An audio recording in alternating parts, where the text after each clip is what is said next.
చాలా బాగున్నారు, నాకు బాగా కనిపిస్తున్నారు. నా పేరు మహాలక్ష్మి అండి. ఓకే, ఇక్కడ ఎంతమందికి ధ్యానం పరిచయం ఉందో చెప్పరా? పరిచయం అయిన వాళ్ళు చేతులు ఎత్తండి. అసలు ధ్యానం అనేది చేశాము. ఓన్లీ 3 మెంబర్సేనా? ఓకే. రోజు పూజలు చేసేవాళ్ళు ఫుల్ హ్యాండ్స్ అప్ చేద్దాం. Super, good good. అందుకే ఇక్కడ దాకా వచ్చారు, సంతోషం. ఇంతకు ఇక్కడికి ఎందుకు వచ్చారు? స్వప్న గారు పిలిచారు, వచ్చారు, అంతేనా? ఇంకేమైనా ఆన్సర్లు ఉన్నాయా? ఒక 2 నిమిషాలు నాతో మాట్లాడండి, ఒక్కొక్కరితో మాట్లాడండి కదా. ఇంతమంది పేరు చెప్తాను, అందరికి హాయ్. నేను తర్వాత ఒక్కొక్కరి పేరు అడుగుతాను. ప్రస్తుతానికి అయితే అందరికి హాయ్. నమస్తే చెప్పి ఊళ్ళో హాయ్ చెప్పరా? అంటే ఏం మాట్లాడతారు? అందరికి హాయ్ అంటే అందరికీ నమస్తే. శక్తిపాత సిద్ధ మహాయోగ మార్గంలో ఈ సిద్ధగురు సమక్షంలో ఈరోజు క్లాస్ వినడానికి మీరు వచ్చారంటే ఖచ్చితంగా వందల వేల జన్మల నుంచి ఎంతో పుణ్యం చేసుకొని వచ్చి ఉంటారు. 100% పక్క. ఒక్కసారి మీ అందరు క్లాస్ కొట్టుకుంటారు. మీకు బహుశా అనిపించవచ్చు, మేమేమి అంత ప్రత్యేకంగా లేవమ్మా, మా లైఫ్లో అంత గొప్పతనం ఏమీ లేదు, మేము చాలా నార్మల్గా ఉన్నాం, మరి మీరు ఎలా చెబుతున్నారు అని మీకు అనిపించవచ్చు. బట్ క్లాస్ అయిపోయిన తర్వాత, సత్సంగం అయిపోయిన తర్వాత మీరే చెప్తారు, సరేనా? అందరూ హ్యాపీగా, స్మైల్గా, యాక్టివ్గా ఉండండి. ఏమైనా డౌట్ వస్తే హ్యాపీగా అడగండి. నేను ఇక్కడ చైర్ వేసుకున్నాను కదా, ఇన్ని మాలేసాను కదా, మీరు హంగామా చూసి భయపడకండి. ఒక నేను అక్కడ ఉన్నాను అనుకోండి, చాలా ప్రశాంతంగా ఓన్గా ఫీల్ అయ్యి మీకు ఏ డౌట్ ఉన్నా అడగచ్చు. మీకు అర్థం అవ్వకపోతే మళ్ళీ అడగచ్చు. ఓకేనా? అట్లీస్ట్ ఓకే అంటే గుడ్ గుడ్. సరే, శక్తిపాత సిద్ధ మహాయోగం గురించి చెప్పే ముందు అసలు అది ఎందుకు తెలుసుకోవాలో ముందు తెలుసుకుందాం. ఓకేనా? ఓకేనండి? మీ ఊరు మాట్లాడరా? మాట్లాడతారు కదా. నేను చూసి భయం వేస్తుందా? లేదు కదా. సరే సార్, గురుజీ క్లాస్ మీ అందరికి ఏం కావాలండి?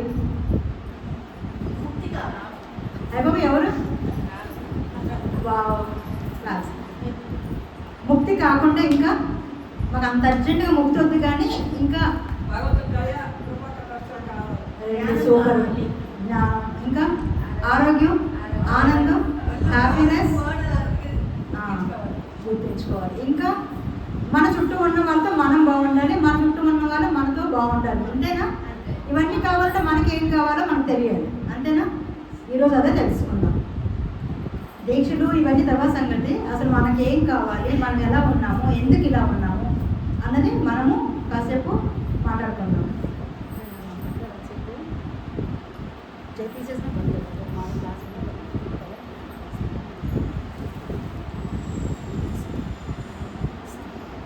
ఇది శక్తిపాత సిద్ధ మహాయోగము మార్గంలో ఈ యొక్క సత్సంగం ఒడిస్సాలో ఫస్ట్ టైం అండి.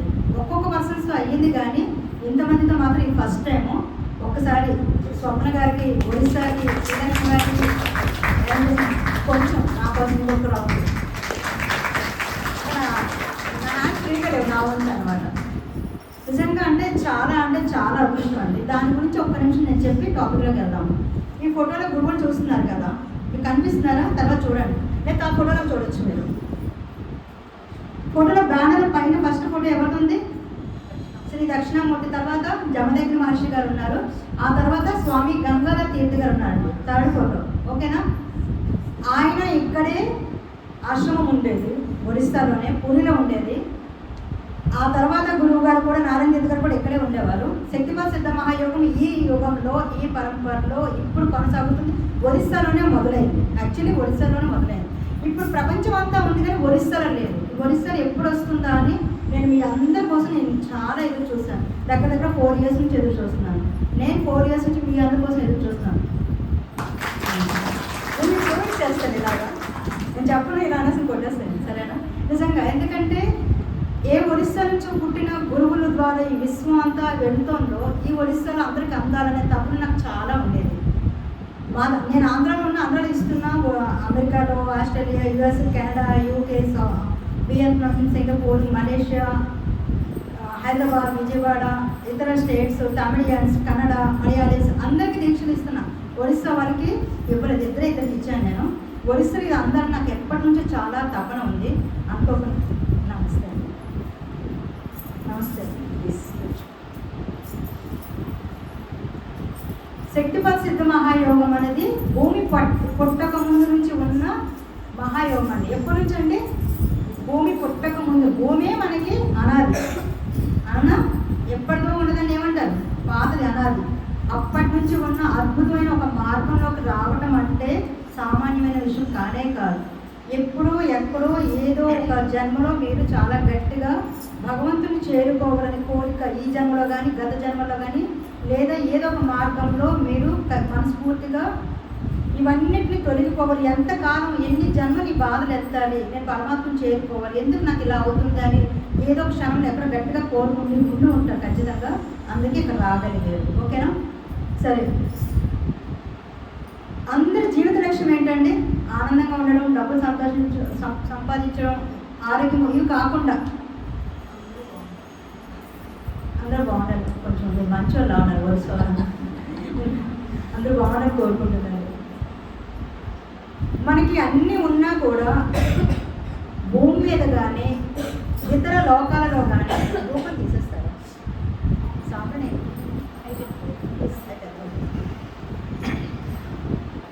భూమి మీద కానీ భూమి మీద ఉన్న ప్రతి మానవుడు కానీ సృష్టిలో కానీ, సృష్టిలో అంటే చాలా పెద్ద పదం. సృష్టి అంటే ఏమేమి ఉంటాయి? సూర్యుడు, చంద్రుడు, నవగ్రహాలు, ఇంకా చాలా ఉంటాయి కదా. ఉంటాయో ఉండవా? సృష్టి అంటే ఏంటి? మనం వింటున్నది కనిపిస్తుంది సర్వము సృష్టి. సృష్టిలో ఏమి 4 పార్ట్స్ చెప్పండి. అది భూమి మీద ఉన్నాయి, పంచభూతాలు ఉన్నాయి, మన కంటికి కనిపిస్తున్న నక్షత్రాలు, మనం పురాణాలు చదువుతున్న లోకాలు. ఎన్ని లోకాలు ఉన్నాయండి? ఎన్నో లోకాలు ఉన్నాయి. అలాగే ఎన్నో విశ్వాలు ఉన్నాయి. ఎన్ని విశ్వాలు ఉన్నాయో తెలుసా మీకు? ఒక విశ్వంలోనే బ్రహ్మలోకము, విష్ణులోకము, శివలోకము, గంధర్వలోకము, నాగలోకము, భూలోకము, యమలోకము, అన్ని లోకాలతో పాటు ఇవన్నిటిని కలిపి ఒక విశ్వం అంటే అలాంటి విశ్వాలు ఎన్ని ఉన్నాయో తెలియదు. ఎన్ని లక్షలు ఉన్నాయి. విన్నారు ఇవన్నీ ఎప్పుడైనా? ఈ విషయాలన్నీ విన్నారా? ఎంతమంది పురాణాలు చదువుతుంటారు? Wow, good. మనకి బ్రహ్మాండ పురాణాల్లో కానీ దేవీ పురాణాల్లో కానీ మనకి విషయాలన్నీ ఇవ్వబడ్డాయి. మీరు ఈరోజు తెలుసుకోబోతున్న విషయం ఎలాంటి విషయం అంటే, ఎన్నో జన్మలు, వేల లక్షల జన్మలు కష్టపడి ఏ సత్యమైతే తెలుసుకోవాలో, లేదా బ్రహ్మ విష్ణు మహేశ్వర లోకాలన్నింటిలో కూడా వాళ్ళు కూడా ఏ విషయం ఏమైతే తెలుసుకోవాలో, వాళ్ళకి కూడా పరమ లక్ష్యం ఏదో అది మీరు ఈరోజు మీరు తెలుసుకోబోతున్నారు. ఎంత గొప్ప రోజు అర్థమైందా మీ అందరికీ? మరి చెప్పండి. ఎంతో విలువైన రోజు అండి. ఎంతో లక్షల జన్మలు ఎత్తితే కానీ ఈ క్షణం మీరు ఇప్పుడు ఇక్కడ ఉండే అవకాశమే లేదు. అప్పుడు నేనే సాక్ష్యం. నా సాక్ష్యం ఉంటుంది కదా. మీ సాక్ష్యం అంటే గొప్ప అనుకుంటాను. మీరు కూడా సాక్ష్యం. ఎందుకంటే ఒక బ్రహ్మదేవుడి కాలం ఎంత కాలం అండి? బ్రహ్మదేవుడికి, విష్ణుమూర్తికి, శివుడికి, సూర్యుడికి, చంద్రుడికి కొంతకాలం ఉంటుంది. తెలుసా మీకు? విన్నారు ఎప్పుడైనా? బ్రహ్మదేవుడికి ఎంత కాలం అండి తెలుసా? విన్నారు? ఈ పదాలు ఎప్పుడైనా వినలేదా? అదే సరే సరే చెప్పకుండా, మనకి ఒక పుట్టుక ఉంది, చావు ఉంది. అంటే మనకి ఒక ఆరంభము అంతము ఉంది. భూమికి ఆరంభం ఉంది, అంతం ఉంది. తెలుసా? కల్పాలు ఉన్నాయి తెలుసు కదా, ప్రళయాలు ఉన్నాయి తెలుసు కదా. విన్నారు కదా ఇవన్నీ? నా అలాగే సూర్యుడు పుట్టాడు, ఇంకొక సూర్యుడు వస్తాడు. ఇది విన్నారా? వినలేదా? పెద్దవాళ్ళ శిక్షణ అట్లా ఉంటాయి కదా. ఎంతమంది సూర్యుడు గతంలో వచ్చి వెళ్ళారు, ఇప్పుడు ఎంతమంది సూర్యుడు, ఇప్పుడు ఏ సూర్యుడు ఉన్నాడు, గతం మళ్ళీ భవిష్యత్తులో ఎలాంటి సూర్యుడు రాబోతున్నాడు అలాంటి అత్యున్నతమైన అద్భుతమైన రహస్యాలు ఒక్క మన భూమి మీద, మన భారతదేశంలో, మన హిందూ ధర్మాల్లో, మన పురాణాల్లో ఉన్న రహస్యాలు, అత్యున్నతమైన రహస్యాలు ఉన్నాయి. ఎంతమంది సూర్యుడు, ఏ సూర్యుడికి ఏ సూర్యుడి పేరు కూడా మనకి ఇవ్వబడదు. అలాగే బ్రహ్మదేవుడు కూడా మారుతూ ఉంటాడు. ఒక బ్రహ్మదేవుడు ఒక రెప్ప కాలంలో మనకి కల్పాలు జరిగిపోతాయి. ఇది విన్నారా? అలాంటి ఒక బ్రహ్మదేవుడు కొన్ని 100 years అయిన తర్వాత ఆయన కూడా పరమాత్మలోకి ఐక్యం అవుతాడు. ఇక్కడ ఒక బండ గుర్తండి. ఏంటంటే ఏదైనా మనం వింటున్నామో చూస్తున్నామో, ఒకటి పుట్టింది అంటే దానికి పుట్టిందంటే ఏంటి? దానికి అంతం ఉంది అని అర్థం. అర్థమైందా? అర్థమైంది మాట? ఒక వస్తువు పుట్టింది, ఆరంభం అయింది అంటే దానికి అంతం ఉంది అని అర్థం. భూమి పుట్టింది, దీనికి ఏదో ఒక రోజు, ఏదో ఒక యుగం, ఎన్నో యుగాలు, లక్షల యుగాలు మేబీ తర్వాత ఈ భూమి మరి ఇంకొక భూమి వస్తుంది. అలాగే అందరికి కూడా రాబోయే బ్రహ్మదేవుడు శ్రీ ఆంజనేయ స్వామి. విన్నారు ఈ విషయం ఎప్పుడైనా? మనకి మొన్న రామాయణంలోని ఆంజనేయ స్వామి ఎంతమందికి మందికి తెలుసు? ఆంజనేయుడు తెలుసు కదండి. అయ్యో రామ అమ్మయ్య, మీరు ఊహ అంటాడు, తెలిసిందని ఊహ అనండి, తెలియకపోతే ఊహ అని అంటలేదు. ఆ హనుమంతుడే ఇప్పుడు మనకి రాబోతున్న బ్రహ్మదేవుడు పదవిలోకి వెళ్ళబోతుంది. బ్రహ్మ విష్ణు మహేశ్వరులు అనేవి పదవులు, పాత్రలు కాదు. Modi, collector, prime minister, chief minister ఎలాంటి పేర్లు. దేవేంద్రుడు మారుతూ ఉంటాడు, తెలుసు కదా, ఇది విని ఉంటారు బహుశా. దేవేంద్రుడు మారుతూ ఉంటాడు, బ్రహ్మ మారుతూ ఉంటాడు, విష్ణు మారుతూ ఉంటాడు, శివుడు మారుతూ ఉంటాడు. అలాగే అన్ని లోకాలు మారుతాయి, అలాగే అన్ని విశ్వాలు మారుతాయి. అన్ని విశ్వాలు, అన్ని లోకాలు అన్ని మారిన తర్వాత అవి వాళ్ళు ఎక్కడికి వెళ్తారో తెలుసా? ఎక్కడి నుంచి పుట్టారో అక్కడిలోకి మళ్ళీ వెళ్తారు. ఎక్కడి నుంచి పుట్టారు ఆయన వాళ్ళందరూ? మీరు ఎప్పుడు ఆలోచించలేదా? అదేనండి, అమ్మలో నాన్న బ్రహ్మదేవుడి తండ్రి ఎవరు చెప్పండి? కలేజీ మనకి విష్ణుమూర్తి. సరే, ఎలా పుట్టినా పరమాత్మ నుంచి వచ్చిన ప్రతి భగవంతుడైనా దేవతా రూపమైనా సరే వాళ్ళకి ఆరంభం ఉంటుంది. వాళ్ళు కూడా పరమాత్మలో ఐక్యం అవుతారు. ఎక్కడికి ఐక్యం అవుతారండి? పరమాత్ముడు అంటే ఏంటి? మీరు ఎప్పుడైనా పదం విన్నారా? పరమాత్ముడు అంటే ఏమిటి? ఏ రూపము లేని భగవంతుడు అని చెప్పొచ్చు. విష్ణుమూర్తికి ఒక రూపం ఉంది, శివుడికి ఒక రూపం ఉంది. అలాగే ఒక్కొక్క దేవతలకి ఒక్కొక్క రూపాలు ఉన్నాయి. అదేవిధంగా ఈ దేవతలు అందరూ ఎక్కడి నుంచి పుట్టారో, ఏ సృష్టి అయితే ఆరంభించబడిందో అది ఏమీ లేని, అసలు మీ సృష్టి మొదలు చెప్పాలనుకుంటా. నేను ఇవన్నీ విషయాలు ఇప్పుడు వెళ్ళలేదా? సరే, నేను చెప్తుంది అర్థమవుతుంది కదా, కన్ఫ్యూషన్ లేదు. ఓకే సరే, ఫస్ట్ స్టార్టింగ్ నుంచి షార్ట్ కట్ చెప్పి అప్పుడు శక్తిపాత సిద్ధమయ్య గురించి వెళ్దాం. ఎందుకు అక్కడికి వెళ్ళాలో నాకు అర్థం అవుతుంది. ఏమీ లేని పరమాత్ముడు, అతనికి రంగు ఉండదు, ఆకారం ఉండదు. మనకి కృష్ణ భగవద్గీతలో ఒక శ్లోకం ఉంటుంది, ఆత్మ ఎలాంటిది అని. ఎలాంటిది? అగ్నికి కాలబడదు, తడవబడదు, నశించదు. విన్నారా అండి? అదే పరమాత్ముడు కూడా. పరమాత్ముడి నుంచే ఆత్మ పుట్టింది కాబట్టి ఆత్మని అలా వర్ణించడం జరిగింది. పరమాత్ముడు ఏమీ లేని పరమాత్మ నుంచి ఆయన సంకల్పించిన ఏకోహం బహుశ్యామః. ఈ పదం చెప్పండి ఒకసారి. ఏకోహం ఏకోహం బహుశ్యామః అంటే నేను అనేకమవుగాక అని. ఇది వేదంలో ఉన్న వాక్ అండి. ఈ వాక్కుని భగవంతుడు అంటే పరమాత్ముడు నేను అనేకమవుగాక అన్నప్పుడు అతని నుంచి వచ్చిన కిరణాలే ఈ విశ్వాలు, ఈ దేవతలు, ఈ మానవులు అందరూ కూడా. ఇక్కడ వరకు క్లియరా? నేను మళ్ళీ క్వశ్చన్స్ అడుగుతాను. అంటే సీరియస్గా చూస్తున్నారు, ఇది మనం సీరియస్ టాపిక్ మాట్లాడట్లేదు. ఎక్కడి నుంచి వచ్చిందంటే మొత్తం సృష్టి అంతా పరమాత్మ నుంచి వచ్చింది. పరమాత్మ నుంచి ఫస్ట్ శబ్దం వచ్చింది. ఏమొచ్చిందండి? ఓంకారం అని. ఆ శబ్దం ఓంలా వినపడుతుంది కాబట్టి ఓంకార శబ్దం అన్నాం. కానీ పరమాత్మ నుంచి వచ్చిన ఫస్ట్ శబ్దం వచ్చింది. తర్వాత వాయు పుట్టింది, తర్వాత అగ్ని పుట్టింది, తర్వాత నీరు పుట్టింది, తర్వాత భూమి పుట్టింది. ఈ పంచభూతాలతోనే మొత్తం సృష్టి అంతా పుట్టింది. ఓకేనా? ఎవరు పుట్టారు, ఎక్కడ పుట్టారు, ఎలా పుట్టారు పక్కన పెడితే మొత్తం పరమాత్మ నుంచి ఇవన్నీ ఎలాగైతే పుట్టాయో దాని నుంచి ఏదైతే పుట్టింది అనే పదం వాడామో మళ్ళీ దానికి అంతం అనేది ఉంది అని అర్థం. గుర్తుపెట్టుకోండి. మన కంటికి కనిపిస్తున్న సర్వము కూడా ఏదో ఒక సంవత్సరానికో, యుగానికో, లక్షల యుగాలకు, ఎంతో కొంత కాలానికి వాటికి సమయము అయిపోతుంది. అయిపోతుందా? అయిపోతుంది. ఈ విషయం ఎంతో క్లియర్ కదా. మనం దేని గురించి మాట్లాడినా, మీరు నక్షత్రాలు మాట్లాడండి, వాటికి సమయం ఉంది. లోకాలు ఉన్నాయనుకోండి, ఏదైనా ఒక వస్తువు, ఒక రూపము, ఒక శబ్దము మాట్లాడాము అంటే అర్థము దానికి పుట్టుక ఉంది అని పదం వాడాము అంటే ఆవిర్భవించిందంటే దానికి అంతం కూడా ఉంది అని అర్థం. ఇక్కడ క్లియర్ అండి? క్లియర్ కదా? ఇప్పుడు అసలు పాయింట్కి వస్తాము. ఎంత దేవతామూర్తులైనా, ఎంతటి వాళ్ళకైనా ఒక ఆరంభము ఉంది, ఇంకా ఆ పదం మనకు నచ్చట్లేదు, అంతము కూడా ఉంది. క్లియర్ కదా? వాళ్ళు ఏదైతే పుట్టి మళ్ళీ పరమాత్మలో చేరుతారో అదే పరమాత్మలోకి చేరడానికి నేనే మార్గం చెప్పడానికి వచ్చాను. మీరందరూ అది తెలుసుకోవడానికి వచ్చారు. అసలు ఎందుకు వెళ్ళగలుగుతామా లేదా, ఎలా వెళ్ళగలుగుతాము? ఇలా ముందుకు వచ్చాడమ్మా, ఇలా ముందుకు వచ్చాడు బాగా.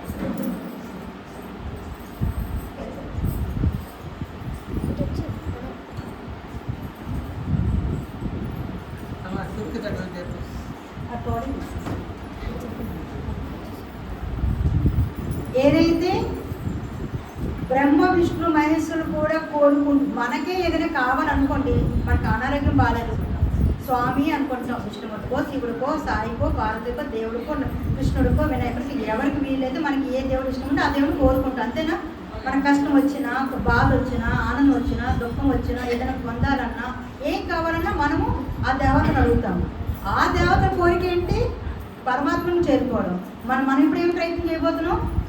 ఆ పరమాత్మనే చేరుకోబోతున్నాం. ఎందుకు చేరుకోవాలి? చేరుకోబోతున్నామా? ఎంతమంది రెడీగా ఉన్నారు? ఖర్చు పెట్టండి, రూపాయి కూడా అవసరం లేదు నాకు. ఫ్రీ ఫ్రీ ఫ్రీ, మోక్షం ఫ్రీ. ఇక్కడ వరకు క్లియర్ అయింది కదా? ఇప్పుడు మన పుట్టు గురించి మాట్లాడుకుందాం. మనం పుట్టాం కదా. మీకు ఎప్పుడైనా డౌట్ వచ్చిందా? మనకి కష్టం ఎందుకు వస్తుంది, దుఃఖం ఎందుకు వస్తుంది, నన్నే ఎందుకు బాధ పెడుతున్నారు, నేను ఎంత మంచిగా ఉన్నా నన్ను ఎందుకు ఇబ్బంది పెడుతున్నారు, నాకెందుకు ఈ అనారోగ్యం వస్తుంది, నాకెందుకు ఈ డబ్బులు సమస్యలు వస్తున్నాయి, నాకెందుకు ఈ బాధలు వస్తున్నాయి, అసలు ఏం జరుగుతుంది అని మీకు ఎప్పుడు డౌట్ వచ్చిందా?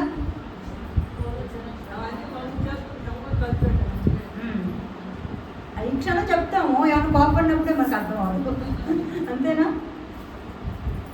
అసలు ఈ కర్మ ఎక్కడ మొదలైంది? మీకు ఎప్పుడైనా డౌట్ వచ్చిందా? ఈ పూర్వజన్మ కర్మలు అని ఇప్పుడు అనుభవిస్తున్నాం. పూర్వజన్మ కర్మ ఎక్కడ మొదలైపోయింది? మరి అదొకటి తెలియదు కదా మనకి. అక్కడికి వెళ్దాం ఈరోజు. వెళ్దామా? గుడ్. పరమాత్మ నుంచి, అంటే ఒక సూర్యుడి నుంచి ఒక కిరణం వచ్చినట్టు, ఒక లైట్ నుంచి ఒక కిరణం వచ్చినట్టు, ఒక శబ్దం నుంచి ఒక శబ్దం యొక్క తరంగం వచ్చినట్టు, పరమాత్మ నుంచి మనము ఒక కిరణం లాగా, ఒక్కొక్కరు ఒక్కొక్క కిరణం లాగా వచ్చాం. ఎలా వచ్చామండి? ఒక్కొక్క కిరణం కదా, ప్రస్తుతానికి కిరణం కింద పేరు చెప్పుకుందాం, దాన్ని మనము ఆత్మ అంటున్నాం. ఇప్పుడు నేను ఉన్నాను, నా పేరు మహాలక్ష్మి అన్నారు. నా పేరు మహాలక్ష్మి తెలుసు, కొత్తగా చెప్తాను, నా పేరు మహాలక్ష్మి అని అందరికీ బాగా కనిపించారు. ఇప్పుడు ఈ శరీరంలో లోపల ఎవరికి ఆ పేరు పెట్టారండి? దాని లోపల ఏముంది? ఈ శరీరం లోపల ఏముంది? గుడ్. ఆ ఆత్మకి నేను ఇప్పుడు కిరణం అన్నాను, అంతే. సరే, పరమాత్మ నుంచి వచ్చిన చిన్నది ఆత్మ. ఒక సముద్రం నీళ్ళు ఉన్నాయనుకోండి, దాంట్లో ఒక చుక్క తీస్తే దాన్ని సముద్రం అంటామా? నీటి చుక్క అంటాం, అవునా? మళ్ళీ ఆ చుక్క నీటిలో ఒక సముద్రం కలిపేస్తే ఏమవుద్ది? సముద్రం. మళ్ళీ నీళ్ళు చుక్క విడగొట్టగలమా? విడగొట్టలేము కదా. విడగొట్టగలమా? ఆ నీటిలో ఆ చుక్క వెళ్ళిపోయిన తర్వాత మళ్ళీ ఎగ్జాక్ట్ ఆ చుక్క తీయలేము, సముద్రం మళ్ళీ కలిసిపోతుంది. దానికంటూ ప్రత్యేకమైన ఉనికి ఏదైతే ఉందో అది పోతుంది. దాన్నే మోక్షము అన్నారు. నేను ఇక్కడ అది ఎలా మోక్షమో చెప్తాను. పరమాత్మ నుంచి, పరమాత్మ సముద్రం అనుకోండి, ఒక చుక్క బయటకు వచ్చింది అనుకోండి, దాన్ని ఏమన్నాము? ఆ చుక్కని ఆత్మ అంటున్నాం. మొత్తం సముద్రాన్ని పరమాత్మ అన్నాం, చుక్కకి ఆత్మ అన్నాం. మళ్ళీ ఈ చుక్క పరమాత్మ కలిసిపోతే దీనికంటూ ఉనికి ఉండదు. ఇక్కడ వరకు అర్థమైందా? అలా ఉన్నప్పుడు మాత్రమే మనకున్న కర్మలు అనేవి జీరో అవుతాయి. అందరూ కలిసిపోయింది కదా, మరి దాన్ని ప్రత్యేకించి లేదు కదా. ఈ మాట మీకు క్లియర్గా అర్థం అవ్వాలి. అర్థం అవ్వకపోతే చెయ్యొద్దని నేను చెప్తాను మళ్ళీ ఒకసారి.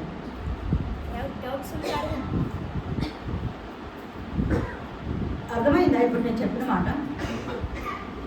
అలా ఐక్యం అవ్వడమే మోక్షం అని చెప్తాను. అది ఎలా అవ్వాలన్నది ఇప్పుడు నేను చెప్తాను, ఓకేనా? అది సముద్రం చుక్క కనబడుతుంది, మన దాన్ని కలిపేస్తాం, అయిపోతుంది. ఇక్కడ ఆత్మ ఎక్కడ ఉందో తెలియదు, పరమాత్మ ఎక్కడ ఉన్నాడో తెలియదు, ఎలా కలిపాలి? అర్థమైందా? లక్ష్యం ఎంత పెద్దదో నేను చెప్తున్నాను. ఎంత పెద్దదండి? దేవాది దేవతలకు కూడా ఏదైతే లక్ష్యం ఉందో, మనకున్న ఒక కష్టం కూడా భగవంతుని కోరుకుంటాము. అలాంటి భగవంతుడు కూడా అతీతమైన లక్ష్యాన్ని మనం కోరుకుంటున్నాం ఇప్పుడు. అంటే ఎంత పెద్దది అది.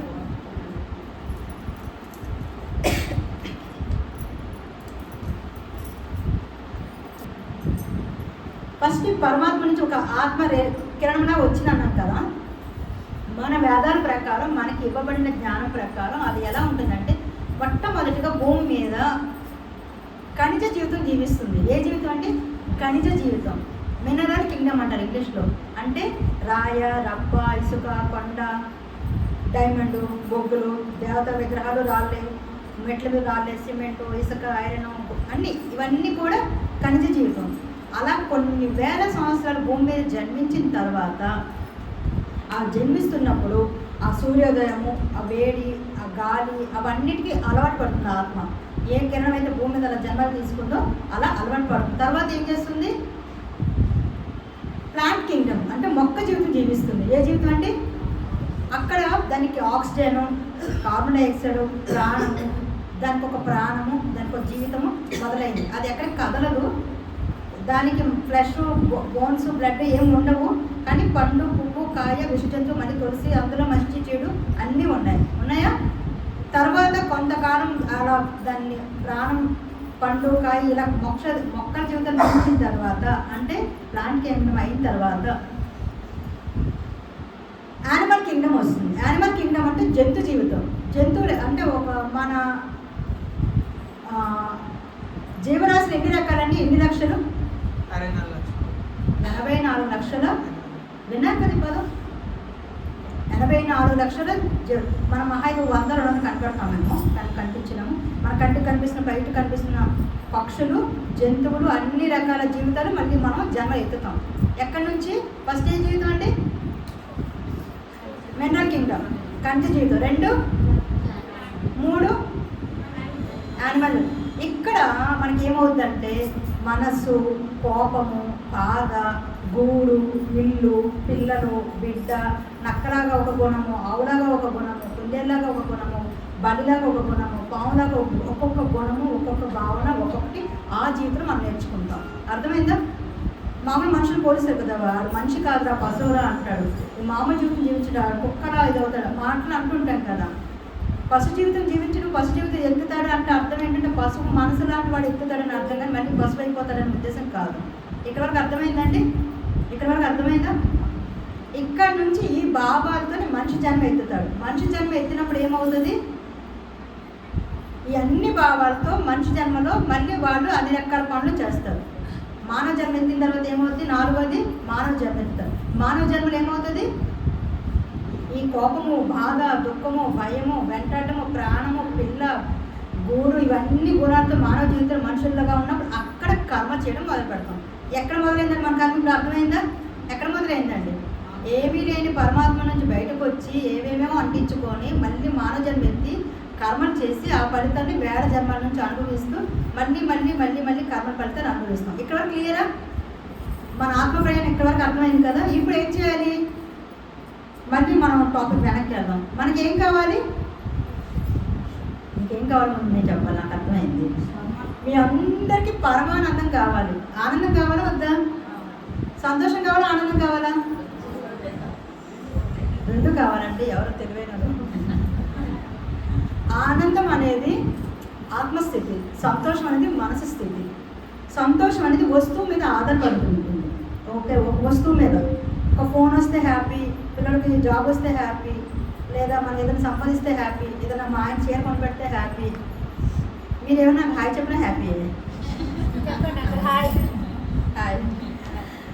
సో ఇక్కడ ఇవన్నీ ఒక వస్తువు కానీ, ఒక రూపం కానీ, ఒక వ్యక్తి కానీ, ఒక పరిస్థితి కానీ వచ్చే సంతోషాన్ని దాని సంతోషం అంటారు. అర్థమైందా? ఆనందం అనేది ఆత్మస్థితి, అది సహజంగా ఉండే స్థితి. అది లోపల దానికంటూ ఖర్చు పెట్టక్కర్లా. చిన్నపిల్లలు నవ్వు చూసినా ఆనందంగా అనిపిస్తుంది, ప్రకృతితో ఉన్న ఆనందంగా అనిపిస్తుంది, ఒక భజన చేసిన ఆనందంగా ఉంటుంది, ఒక గంట విన్న ఆనందంగా ఉంటుంది. అంతెందుకు పూజ మంది దగ్గరికి వెళ్ళి చక్కగా అగరబత్తి అవన్నీ స్మెల్స్ చూసిన ఆనందంగా ఉంటుంది, ఒక స్తోత్రం చదివిన, ఇవన్నీ ఆత్మస్థితిలో ఉండేది. ఓకేనా? అది శాశ్వతంగా కావాలి అంటే ఏమవుతుంది? అందరికీ అది వద్దా కావాలా? ఈ ఊళ్ళో ఎవరికి ఆనందం కావాలి? వద్దా? ఒక్కసారి ఆనందం ఎంతమంది కావాలి? కొన్ని చేతులు లేవలేదు. ఇంత ఇలా ఎత్తారనుకోండి ఆనందం కావాలి. ఇంత అంటే ఇలా ఉందనుకోండి, ఓకే వద్దనుకో. ఈ మధ్యలో నాకు తెలియదు, సగం కూడా నాకు రాదు ఫుల్. సరే, అందరికీ ఆనందం కావాలి అంటే మనకి మోక్షం కావాలి. మోక్షం అంటే భయం పడిపోవాలి. ఇక్కడ నుంచి నేను ఎక్కడికి వెళ్ళిపోతానేమో, మా ఆయన ఏమైపోతారు, మా పిల్లలు క్యారీలు ఎలా కట్టాలి, నేను మా పిల్లలు పెళ్ళిళ్ళు చేయాలని, మీరు సడన్గా మోక్షం మా లైఫ్లోకి వచ్చేయకండి అని మీరు కంగారు పడకండి. మోక్షం అనేది స్థితి, పరుగు, ప్లేస్ కాదు. అర్థం చేసుకోండి ఒక నిమిషం, మళ్ళీ నేను చెప్తాను. మోక్షం అంటే ఏంటి? స్థితి. కోపం అంటే ఒక స్థితి, ఒక భావం. ఒక భావమే కదా. నువ్వు కోపం రాదా వస్తుందా?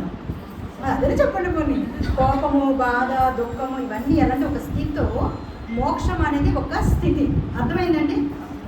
మోక్ష స్థితిలో ఒక మానవుడు జీవించితే మాత్రమే మోక్షాన్ని పొందడానికి తప్పితే మనం రోజు అన్ని రకాలు చేసేసి మనం లాస్ట్కి ఏదో ఒక 50 ఏళ్ళకు 80 ఏళ్ళకు 100 ఏళ్ళకు చనిపోయిన తర్వాత సడన్గా ఏదో ఒక దేవలోకంకి వెళ్తే అది మోక్షం కాదు.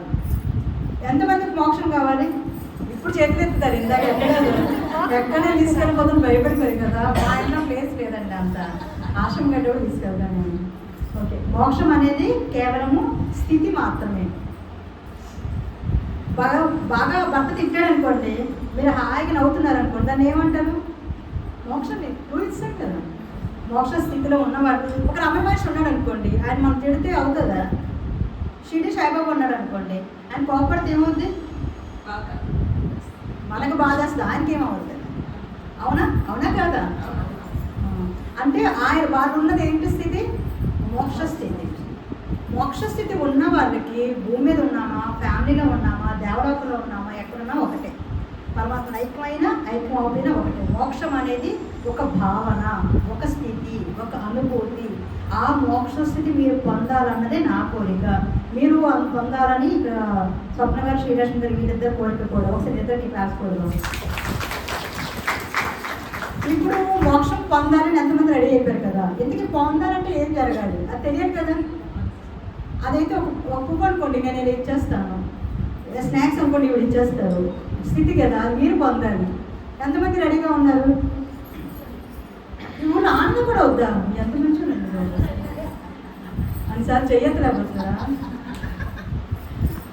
ఓకే, మోక్షం అయితే ఎవరైతే పొందాలనుకుంటున్నారో వాళ్ళకి ఏం జరగాలి, వాళ్ళకి ఏం కావాలి, వాళ్ళకి ఏం చేస్తే వాళ్ళు వెళ్తారన్నది ఈరోజు మన టాపిక్.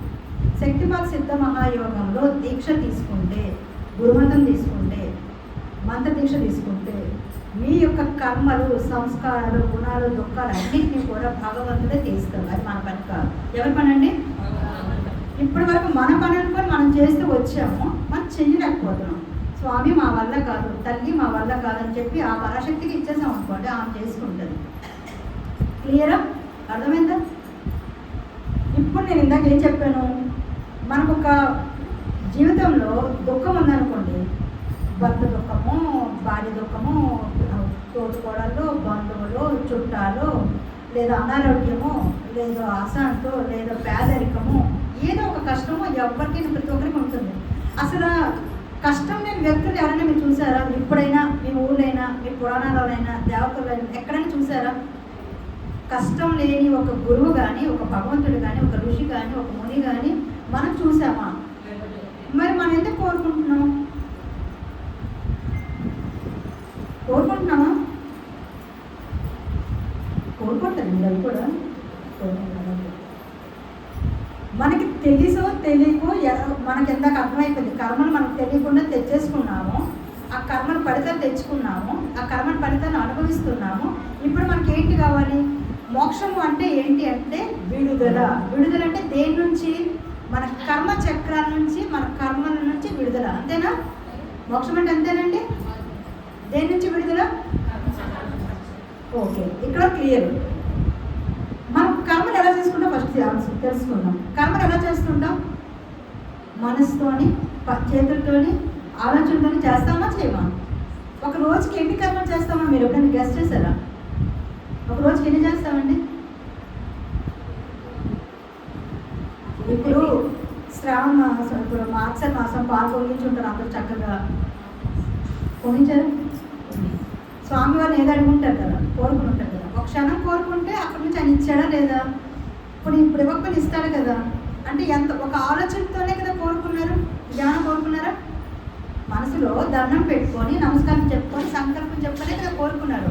అంటే ఒక ఆలోచనతో భగవంతుడు అంత కోరిక తీర్చేస్తే రోజు మిగతా ఆలోచనలు కూడా ఫలితాలు వస్తాయా రావా? వస్తాయా రావా?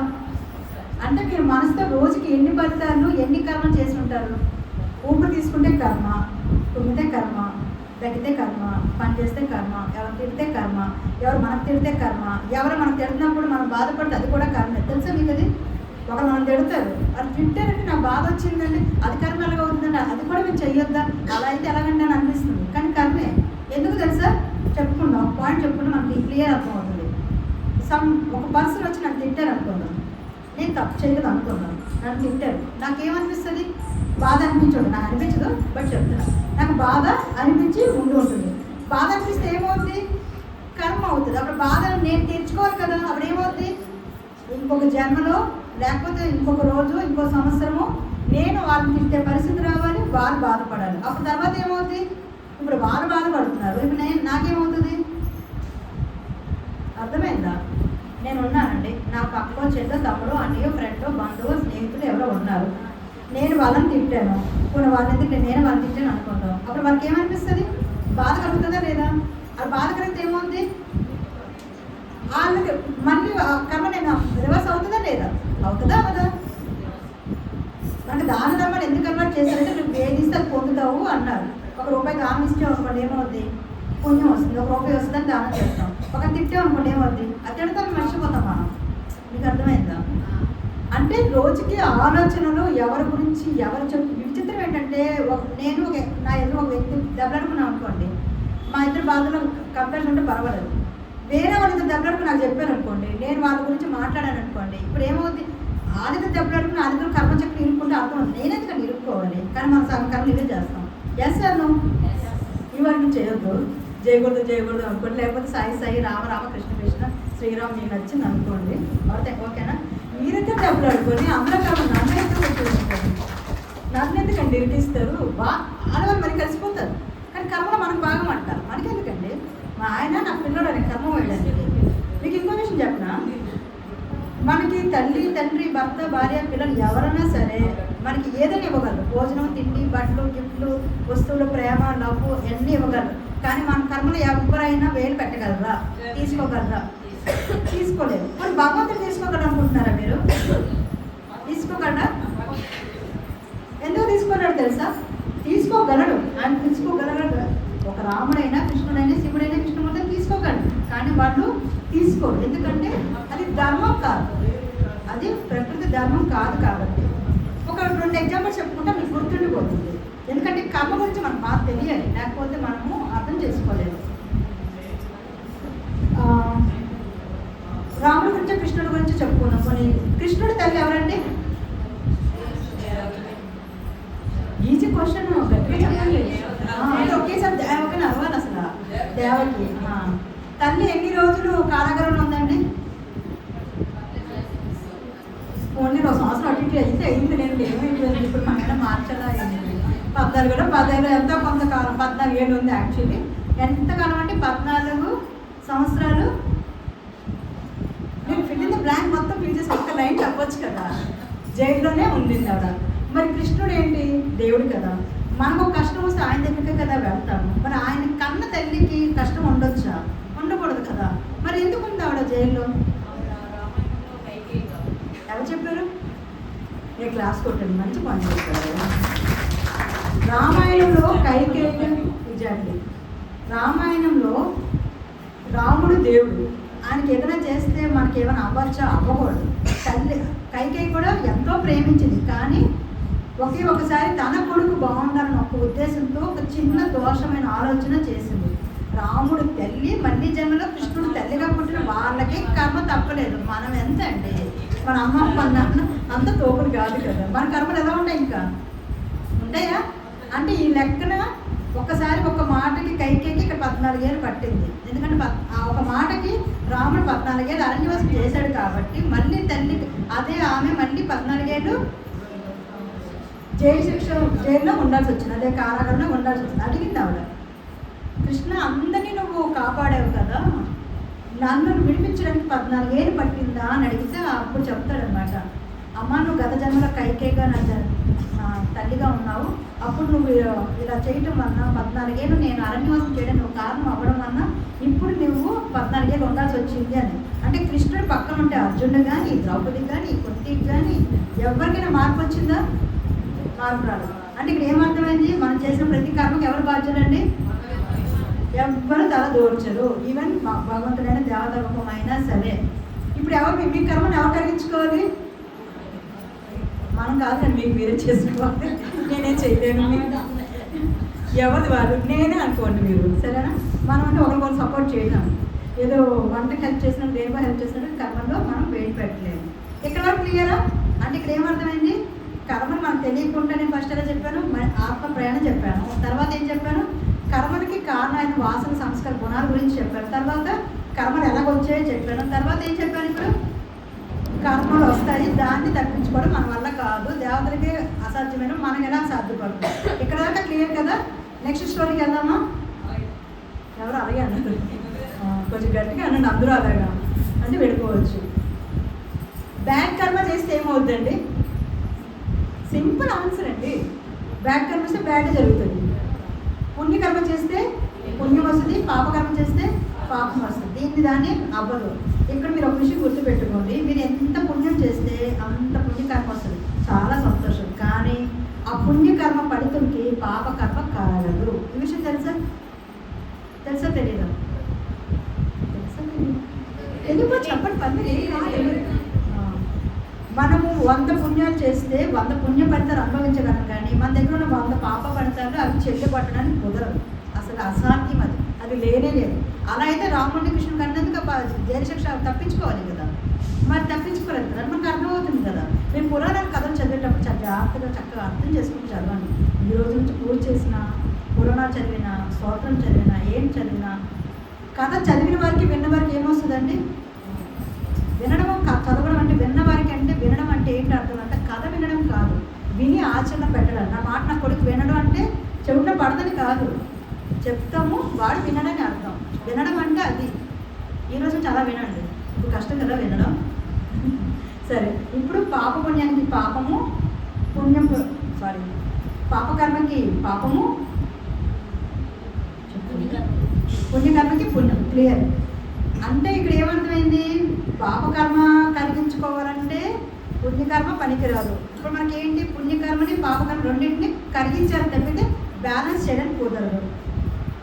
ఒకవేళ ఇన్ని నా దగ్గర 100, 1000, 1,00,000, 10,00,000 కోట్ల కర్మ ఫలితాలు ఉన్నాయనుకోండి, దానికి 100, 1000, 1,00,000 జన్మలు ఎత్తితే నేను క్లియర్ చేసేస్తాను. అవుతుందా? అది మోక్షం అంటే ఏంటి? కర్మలు అనేవి ఉండకూడదు. మన కర్మలు ఎప్పుడు జీరో అవుతాయి? ఎలా అవుతాయి? గెస్ట్ చేయండి. అవుతాయా? మనకు ఒక లెక్క వస్తుందా? అలాగా వస్తుందా లెక్క? కాదు కదా. గట్టిగా చెప్పండి, తప్పే నేను కాదు. మనకి ఇక్కడ ఏమవుతుందంటే మనకి అసాధ్యము. మన పాపకర్మను మనం మోయగలగడము, మనం భరించగలగడము, దాన్ని ఖాళీ చేయడం అనేది చాలా కష్టతరమైన పని. దీన్ని ఎవరు చేయగలిగితే బెస్ట్ అండి? నేను ఆమె తోయకండి. భగవంతుడు పరమాత్ముడు, కేవలం పరమాత్ముడు మాత్రమే. ఆయనకి మాత్రం మన కర్మలన్నింటినీ ఆయన పాదాల ముందు వదిలేస్తే మనం బయటపడగలుగుతాం. లేదా ఇంకా 2-3 ఆప్షన్స్ ఉన్నాయి. ఆ 2-3 ఆప్షన్ చెప్పడానికి నేను ఇక్కడికి వచ్చాను.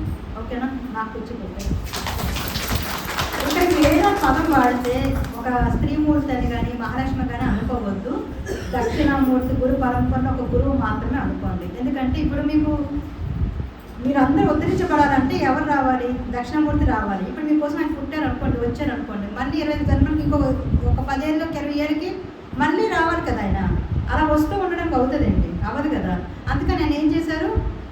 అనేక రూపాల్లో మనము మోక్షం పొందడానికి గురు పరంపరను అందించారు ఆయన. ఏమిచ్చారండి? గురు పరంపర. నేను కూడా ఇక్కడ జస్ట్ మీడియం మాత్రమే. నేను నా గురువు దగ్గర, నా గురువు వాళ్ళ దగ్గర, మీరు ఎవరైతే సిద్ధగురు పట్టుకుంటారో వాళ్ళ ద్వారా మీరు ఈ మోక్షాన్ని పొందగలుగుతారు. ఓకేనా? ఇక్కడ ఇది ఈ ఒక్క మార్గంలోనే మనం పొందగలం అనే విషయానికి వద్దాం. మనకి కర్మ, బ్యాడ్ కర్మ చేస్తే పాపకర్మ చేస్తే పాప ఫలితము, పుణ్యకర్మ చేస్తే పుణ్య ఫలితం మనకు అర్థమైంది. ఈ కర్మ నుంచి ఎలా బయటపడాలన్నది ఇప్పుడు మన ప్రశ్న. ఇక్కడ క్లియర్ కదండి? క్లియర్ అయిందా? మీరు ఎప్పుడైనా ఎక్కడైనా చక్రాల గురించి విన్నారా? చక్రాల పదం విన్నారా? కొండని అనే పదం విన్నారా? ఎంత విన్నానని చెప్పండి. మొత్తం వినలేదా? అలా ఎలాగండి? ఏ సబ్జెక్టు వినకుండా శక్తిపత సిద్ధ మహాయోగానికి వచ్చేసారు. శ్రీగా శ్రీ మీ అందరికీ చూస్తే నాకు జలస్ వస్తుంది అసలు. ఎందుకంటే నేను 2 నిమిషాలు నా గురించి చెప్తాను. నేను 5 సంవత్సరాల పాపప్పుడు ధ్యానం మొదలుపెట్టాను. 7 సంవత్సరాల పాపప్పుడు మా అమ్మగారు గురువు గారైన సీని గురువు గారి ద్వారా నేను మొట్టమొదటి దీక్ష తీసుకున్నాను. నేను అప్పటి నుండి ప్రయత్నం చేయగా ఎన్ని సంవత్సరాలకి ఇప్పటికీ ఒక కథ 2019లో నాకు శక్తిపాదం గురించి తెలిసింది. శక్తిపాదం గురించి తెలిసిన తర్వాత నేను దీక్ష 2020లో తీసుకున్నాను. ఒక శక్తిపాతం నాకు పరిచయం అవ్వడానికి ఊరు వాడ తిండి తిప్పర నిద్ర డబ్బు అన్నీ మాని కష్టపడి కుటుంబాన్ని అనుభవిస్తే అన్నీ చేస్తూ దీన్ని పొందాను. మీరు చాలా హాయిగా బొట్లు పెట్టించుకుని ఎదురుగా సింపుల్గా కూర్చున్నారు. అని ఫీలింగ్ జలస్ యాక్చువల్లీ.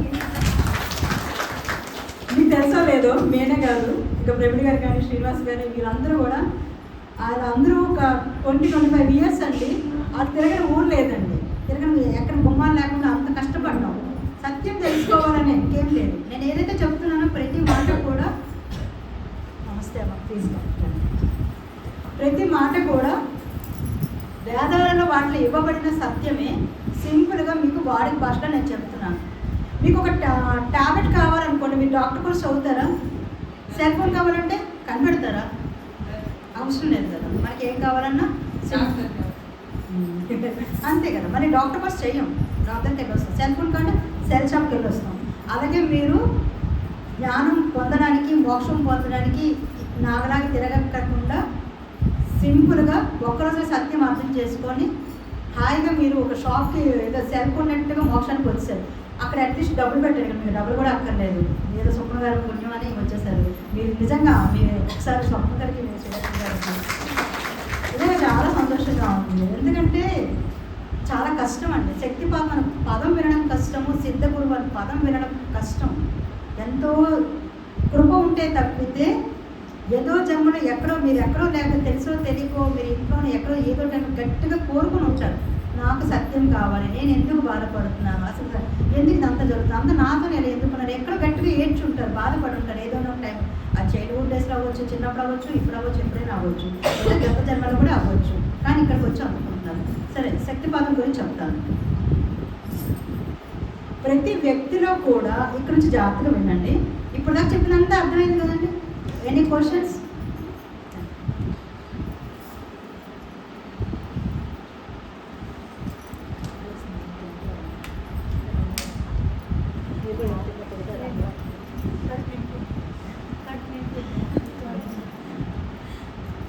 వీళ్ళిద్దరు బాబు ఫాస్ట్, వీళ్ళిద్దరు టిఫిన్ తినలేదు. నేను రాగానే మంత్రం ఇస్తానని చెప్పాను. సరే ఇద్దరిని కూర్చొని పెట్టాను. మిమ్మల్ని అందరం చూసి టెంప్ట్ అయిపోయి వీళ్ళిద్దరు పక్కన పెట్టేసాను. అందుకే సారీ చెప్తున్నాను. సరే, మనం జీవించడానికి మన శరీరంలో మనకు ఒక శరీర నిర్మాణం ఉంది కదా. బ్లడ్ ఉంది, బోన్స్ ఉన్నాయి, హార్ట్ ఉంది, ఇలా మన శరీరం కళ్ళు ముక్కు అన్నీ ఉన్నాయి మనం జీవించడానికి కావాల్సిన విధంగా. అలాగే భగవంతుని చేరడానికి కావాల్సిన విధంగా మనకి శరీరం నిర్మాణం ఇవ్వబడింది. ఓకే, దాన్ని చక్రాలని, ఆరాని, కుండలని అని అంటారు. ఓకేనా? ప్రతి ఒక్క వ్యక్తిలో నేను చక్రం పేరు చెప్తున్నా, ఒకసారి చెప్పండి అందరూ. మొదటి చక్రం మూలాధార చక్రము, తెలిసిన చెప్పండి. మూలాధార, స్వాదిష్టాన, మణిపూరక, అనాహత, విశుద్ధ, ఆజ్ఞ, సహస్ర. ఈ ఒక్కొక్క చక్రం యాక్టివ్ అవ్వడానికి కొంతమంది కొన్ని వందల జన్మలు ఎత్తుతారు, కొంతమంది 100 సంవత్సరాలు కష్టపడతారు. యాక్చువల్లీ మీరు అదంతా వినకుండా వచ్చారు. పేర్లు కూడా నాకు చాలా అంటే చాలా ఆశ్చర్యం. ఏదైనా గురువులు వాళ్ళ ఊరు కదా, మేమే కొంచెం ఎక్స్ట్రా కృప ఉంది ఖచ్చితంగా. మేమంటే అలా తిరిగి రావాలంటే మీరు అలా సింపుల్గా వచ్చేసారు. మీరు ఎలాంటి క్లాస్కి వచ్చారో అన్నది బహుశా భవిష్యత్తులో తెలుస్తుందేమో. ఎందుకంటే తెలియదు మీకు దాన్ని కష్టం. అంటే మనకి ఏసీలో ఉన్నప్పుడు వాటర్ విలువ తెలియదు. అదే బాగా ఎండినప్పుడు దాహం ఉన్నప్పుడు నీళ్ళు దొరికినప్పుడు కొంచెం ఒక కప్పు నీళ్ళు తగ్గితే దాని రుచి ఎలా ఉంటుందండి. అంతెందుకు ఎక్కడికి వెళ్ళరు 10 రోజుల తర్వాత ఒక చిన్న ఇంట్లో తిన్న పెరుగను కూడా ఎంతో హాయిగా తీస్తారు. అలా మనకి ఇక్కడ ఏంటంటే మీకు అసలు చాలా చిన్న ఎగ్జాంపుల్, నాకు పెద్ద ఎగ్జాంపుల్ దొరకట్లేదు మీకు చెప్పడానికి. నాకు ఎంతో కష్టపడితే కానీ ప్రయాసపడితే కానీ రాదు. ఎందుకో చెప్తాను ఇప్పుడు, జాగ్రత్తగా వినండి. ఇవన్నీ కూడా మనకి 7 శరీరాలు ఉంటాయి. ఎన్ని రకాల శరీరాలు అండి? ఆ శరీరం విన్నారు ఎప్పుడైనా? గుడ్. ఇది భౌతిక శరీరం. ఇదేంటండి? తర్వాత సూక్ష్మ శరీరం, అన్నమయ శరీరం, మనోమయ శరీరం, కారణ శరీరం, మహాకారణ శరీరం, నిర్వాణ శరీరం, ఇవి శరీరాలు ఉన్నాయి కదా. మీకు అవన్నీ తెలియక్కర్లేదు, ఇవి చెప్తాను నేను. భౌతిక శరీరం అంటే ఈ స్థూల శరీరం, దీనికి ఆనుకుని ఉంటే సూక్ష్మ శరీరం అంటారు. మన సినిమాలో చూపించిన దేయర్ టైప్ అనమాట. అంటే అర్థం అవ్వడానికి నేను పదం వాడాను, తప్పుగా అనుకోకండి. భౌతిక శరీరం అన్నమయ శరీరం అంటే మనం తినేది. మానసిక శరీరం అంటే మనం ఆలోచించేది. ఎక్కడ మన మనసు ఎక్కడ ఉంటుందండి? 30 దెబ్బలు పెడుతున్న మనసు ఎక్కడ ఉంటుందో తెలుసా మీకు? 30 దెబ్బలు ఎవరు పెడతారండి? పక్వం కాదు, యాక్చువల్లీ మన మనసే. శత్రువు అదే, మిత్రువు అదే. విచిత్రం ఏంటంటే భగవంతుని పట్టుకోవాలన్నా మనసే కావాలి, ఏదైనా సాధించాలన్నా మనసే కావాలి, భగవంతుడు కావాలన్నా, గురువు కావాలన్నా మనసే కావాలి, చదువుకోవాలన్నా మనసే కావాలి, ఎవరిని తిట్టాలన్నా మనసే కావాలి, ఎవరిని కొట్టాలన్నా మనసే కావాలి, ద్వేషించాలన్నా మనసే కావాలి. కావాలా? వద్దు కానీ చేసే పని అదే, అవునా? దాన్ని మానసిక శరీరం అంటారు. సరేనా? ఇంతవరకు చాలండి. నెక్స్ట్ టైం ఎప్పుడైనా చక్రం వాటి గురించి తెలుసుకోండి, అంతవరకు అవసరం లేదు. అదేవిధంగా మూలాధార చక్రం అంట. మన వెన్నెముక ఉంది కదా, వెన్నెముక కింద 3.5 అంగుళాలు చుట్టుకుని ఒక పాములాగా ఉంటుంది. ఎలా ఉంటుందండి? అక్కడ ఏం పాము ఉండదు, ఇక్కడ కన్ఫ్యూజ్ అవ్వకండి. దాన్ని పాములా వర్ణిస్తారు అంతే. ఎన్ని అంగుళాలండి? 3.5 అంగుళాల చుట్టుకొని తోక తన నోట్లో పెట్టుకొని పడుకున్నట్టుగా ఇలాగా మన చక్ర చుప్పులు అంటారు కదా, నాకు అంత కదా ఈ భాష అర్థమవుతుంది. నేను ఎంతో ఈ ఎగ్జాంపుల్ ఇప్పుడు ఎవరు చెప్పలేదు, ఇంకా చెప్తున్నాను. చక్రాలు అంటారు కదా, ఇలాగా జంతు ఇలా చుట్టుకొని 3 చుట్టూ చుట్టుకొని ఉంటుందన్నమాట. అది నిద్రాణ స్థితిలో ఉంటుంది. ఎలా ఉంటుందంటే పడుకున్నట్టుగా స్లీపింగ్ మోడ్లో ఉంటుంది. అందుకనే మనకి సుబ్రహ్మణ్య స్వామి పూజలు కానీ, శివుడి తల మెడ పాము కానీ, విష్ణుమూర్తి తల శేషపాన్పు కానీ యాక్చువల్గా అదే అర్థం. ఈ సృష్టి స్టార్ట్ అయినప్పుడు ఒక శక్తితో మొత్తం సృష్టి స్టార్ట్ అయిందని చెప్పాను కదా, అన్నాను ఇందాక. సృష్టి స్టార్ట్ అవ్వగా ఏ శక్తి నుంచి అయితే ఇవన్నీ పుట్టుకొచ్చాయో ఆ పుట్టించగా సృష్టి నిర్మాణం జరగక ఇంకా కొంత శక్తి మిగిలిపోయింది. మీకు ఒక విషయం చెప్పాలండి. ఇక్కడ నేను మీరు ఈ గంట క్లాస్ చెప్తున్నాను కదా ఇందాక నుంచి, నేను ఒక్కొక్క విషయం తెలుసుకోవడానికి 100 పుస్తకాలు, 100 రోజులు, అనేక రాత్రులు, ఎంతోమంది వెనక తిరిగి పట్టుకునే ఎసెన్స్ని నేను మీకు ఇస్తున్నాను. అంటే తేనె ఇవ్వంటే కదండి, ఒక్కొక్క పువ్వుల నుంచి మకరందం తీసుకొచ్చి ఒక తేనె పట్టుబెట్టి మనకు అది ఆ కష్టం కూడా లేకుండా మన చిన్న బాటిల్లో తెచ్చుకొని కొంచెం తాగుతారు కదా, అది కూడా చాలా చిన్న ఎగ్జాంపుల్. నేను చెప్తున్న ప్రతి విషయం కూడా పురాణాలు, వేదాలలోని ఋషులు, మునులు అన్ని రహస్యంగా ఇచ్చిన విద్యని నేను వాడుక భాషలో మీకు సింపుల్గా చెప్తున్నా. మీ ఫ్యాన్ కింద హాయిగా కూర్చొని వినేస్తున్నారు.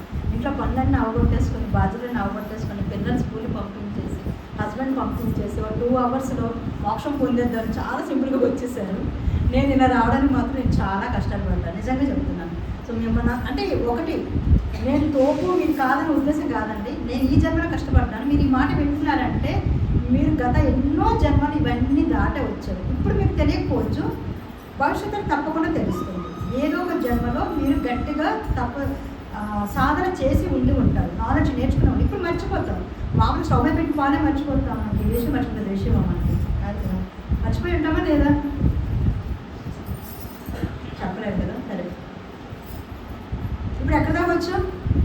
స్వప్న గారి వరకు ఎక్కడ దాకా వచ్చాను చెప్పాలి. ఎగ్జాక్ట్లీ చుట్టుకుని ఉన్న పాము నిద్రపోతున్నట్టుగా ఉంటుంది. ఓకే, శక్తిపాతం అంటే, శక్తి జాగరణ అంటే ఆ నిద్రపోతున్న పాము కదిలి వెనుక వచ్చి పైకి వెళ్ళడం అన్నమాట. ఓకేనా? అక్కడ ఏమైనా పాము కదులుతుందా అంటే కదలదు, శక్తి కదులుతుంది, యాక్టివ్ అవుతుంది. ఈ కుండలి అనే పాదము, మూలాధార, మీరు సహస్రనామ విష్ణునామాలు చదువుతారు కదా, అందులో పదాలు వస్తాయి, చదువుకోండి. మీకు నెక్స్ట్ టైం మీకు చదివినప్పుడు మీకు అర్థమవుతుంది. కుండలిని అని పేరు మీరు ఖచ్చితంగా వాటిలో వింటారు. నాకు రైట్లో నాకు అసలు ఆఫర్ గుర్తు రావట్లేదు, బట్ చెప్తున్నాను. శక్తిపాతం ఎందుకనేది ఇప్పుడు చెప్పుకుందాం. అది అలా పడుకున్న పాముకి మనకి ఏంటి సంబంధము, అది ఎందుకు యాక్టివ్ అవ్వాలి, ఏం జరుగుతుంది అనేది ఇప్పుడు మన ప్రశ్న. ఓకేనా? పాతము అంటే ఏంటి అర్థం అండి? పాతము అంటే పడుట అని అర్థం. మీకు తెలుగు ఫుల్ వచ్చేలేదు. వర్షపాతము, జలపాతము అంటే ఏంటి? పైనుంచి జలము పడుతుంది అని, వర్షం పైనుంచి పడుతుంది అని. శక్తిపాతం అంటే శక్తి పడుతుంది అని అర్థం. ఎక్కడి నుంచి అయినా పడుతుంది, అది పడదు. ఒక సిద్ధ గురువు తన ఆత్మశక్తితో ఒక శిష్యుడిలో అంటే ఒక సాధకుడిలో తనలో నిద్రాణంగా ఉన్న కుండలి శక్తి, ఏ శక్తి అండి? ఎలా ఉంటుంది అది? నిద్రాణంగా ఉంటుంది. ఆ శక్తిని జాగృతి చేయడం